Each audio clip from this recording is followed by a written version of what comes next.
majina naitwa Lulu Flavian Ngonyani, nasoma chuo cha utumishi Mbeya, campus ya Mbeya.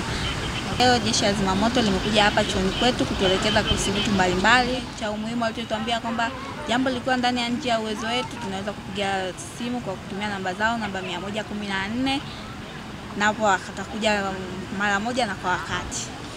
Lakini pia jeshi la zimamoto limetuambia kwamba kazi yake sio tu kuzima moto, bali na kazi nyingine muhimu, na kazi ya kuokoa raia na mali zao, na kazi ya kuokoa pindi ajali zinapotokea. Basi kuwapigia jeshi la zimamoto namba 114 linakuja kwa wakati, linakuja. Naitwa Madam Elena Ndiali, natoka chuo cha utumishi wa umma. Tunawashukuru sana kwa sababu tunaamini vijana wanapopata elimu kama hii basi itawasaidia kuitumia ili kuhakikisha mazingira yetu ya chuo yanakuwa salama, na hata mazingira ambayo ni nje ya chuo, maana wako katika hosteli, wako katika nyumba zao, wengine kutoka kwa wazazi, lakini wengine wamejipangia wanakaa wenyewe. Kwa hiyo kupitia elimu hii tunaamini itawafaa sana wanafunzi wetu.